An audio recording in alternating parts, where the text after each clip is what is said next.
Hi everybody, namaste. Thanks for tuning in today. It's been a while since I made a video. I know, so I thought I would make one now because we're living in really crazy times. One of the reasons I haven't made a video is I've had a lot of health stuff going on, so I apologize. I apologize for my voice too. I'm all congested and my voice hasn't been the same in a long time, but I'm just going to go ahead and ignore it and be uncomfortable and just go ahead and make my video because the message is important. So anyways, today I wanted to talk about the importance of remaining grounded and remaining centered in really crazy times, because we are certainly living in some unprecedented, really crazy, wild times. It can be very exciting, it can be exhilarating and fun, but it can be really scary. And a lot of people are like really manic and hysterical right now. So I thought this would be a good subject to talk about.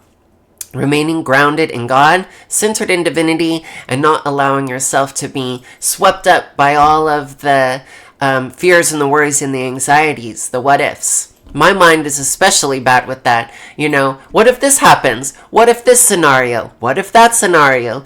And we waste so much time, so much energy, so much chi, so much wastage on all of this what ifs, and fears and worries and anxieties. It's a terrible waste of your energy and your life force. So here's two stories that I think about to help me remain grounded in God and centered in divinity. The story of Sri Krishna and Trinavarta, the whirlwind demon, and the story of Govardhana Hill when Krishna lifted up the Govardhana Mountain.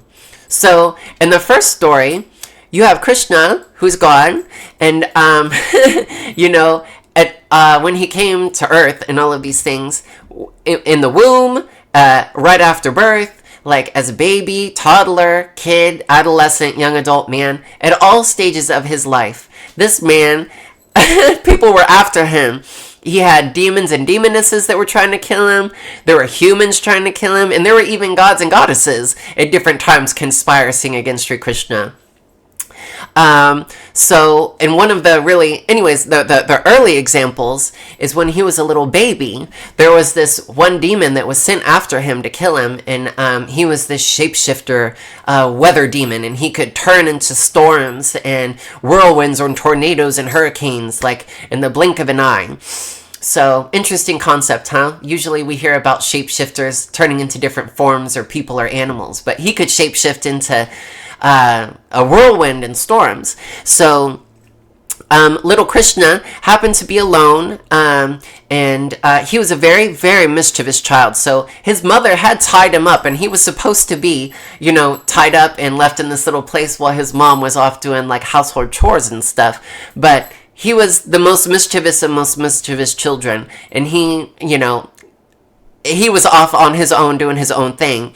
And this demon knew where he was. He knew who Krishna was, and he knew his mission was to sweep up this baby and kill him. That was his orders, his directives from Krishna's uncle, actually, who was another demon, who was King Kamsa. Very similar.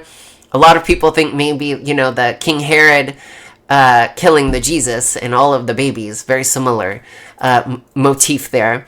Anyways, so this demon, this whirlwind demon, has locked in on this little baby who's all alone, and he just goes down and sweeps him up in a whirlwind.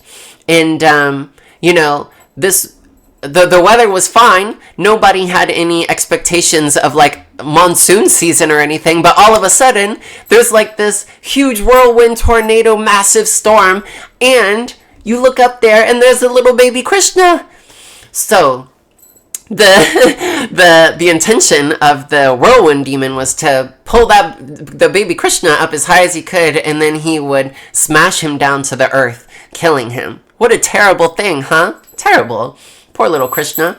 But Krishna had other plans for Mr. Whirlwind Demon. And there's these stories about Krishna being the absolute, God being the absolute. So God isn't even just like the fullness, 100% of the qualities, like of his beauty, of his power, of his grace, of his mischievousness, of his creativity.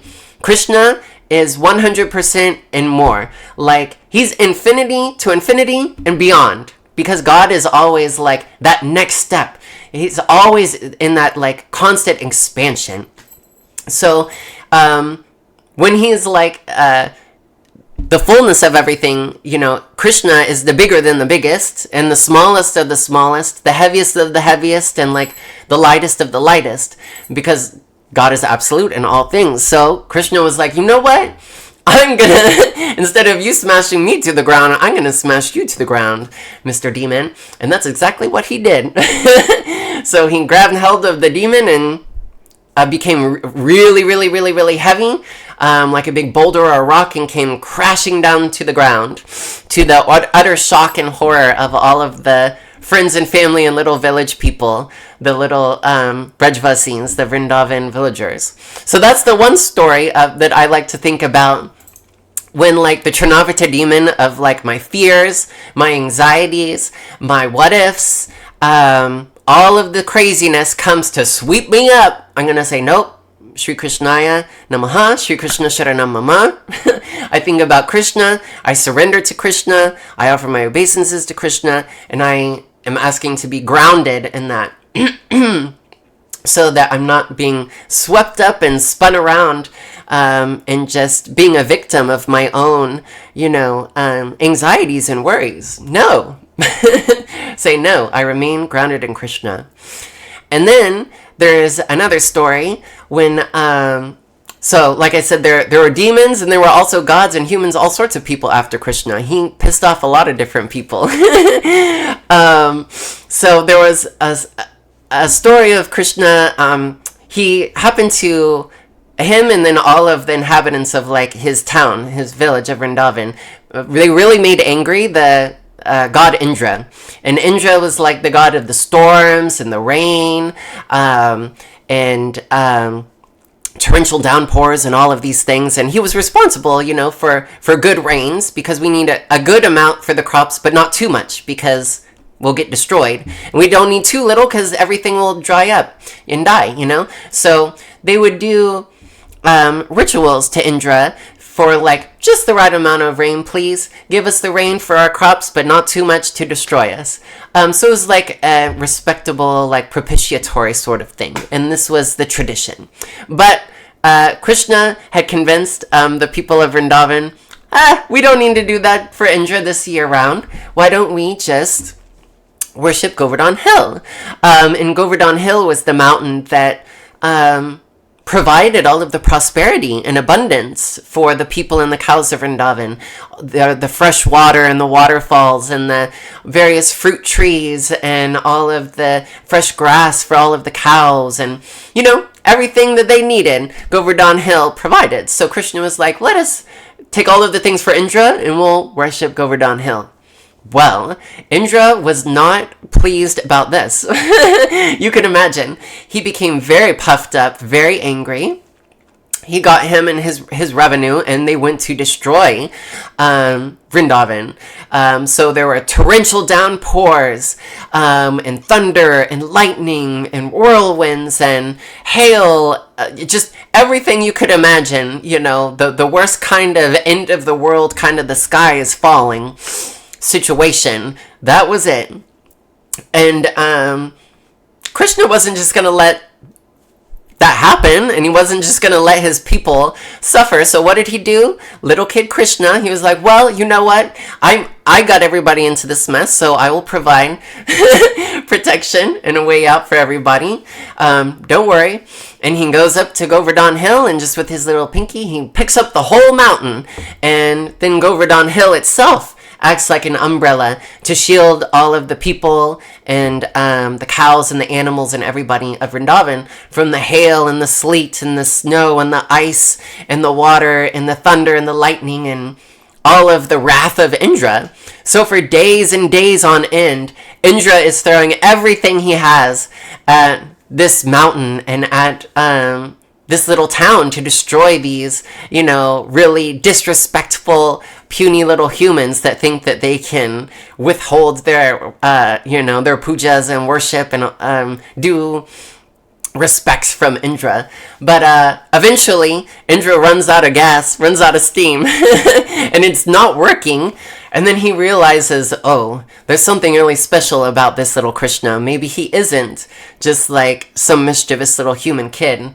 And then he eventually relents and realizes, like, oh, this is actually my boss. This is like the supreme personality of Godhead, God of gods. Like, this is my boss, man. Like, what power I have comes from this little blue boy. But because of my puffed upness, I didn't realize it. I forgot. But he helped me to remember. And Krishna's all about remembering. So that's another story of when life is throwing you thunderbolts and lightning bolts and sleet, snow, hail, and the sky is falling. Shri Krishna Sharanam Mama. I surrender to Shri Krishna. I focus on Krishna, and I take shelter of Shri Krishna. And if you're not Hindu, then you're Ishtadevata, or your personal deity, Christ, or your saint, or your god, your goddess, whoever, whatever your people or your spiritual team, consists of. Take refuge in the spirit. Because the material world is always going to be crazy, and there's always going to be storms and lightning and craziness. But even if the sky is falling, you could be like a Rajvasi, like a devotee of Sri Krishna, and say, you know what? I'm not going to worry. I can see it. I can acknowledge it. I see all of the craziness. I witness the sky falling around me. I witness the whirlwinds, but I'm going to remain grounded. I'm not going to allow it to uproot me. I'm not going to allow it to spin me about. No, I'm going to stay grounded in God and centered in divinity. That is the way to respond in crazy times. Well, in all times, but especially in crazy times, we need to have our wits about us and our rationality and clarity, and not act from, really crazy, fearful, what if, anxious, worryful sort of place. So I hope that makes sense. I like those two stories. Anyways, yeah, so I'll end it there. Yeah, we're almost at 13 minutes here. And thank you for listening. Until next time, Jai Shri Krishna. Bye-bye.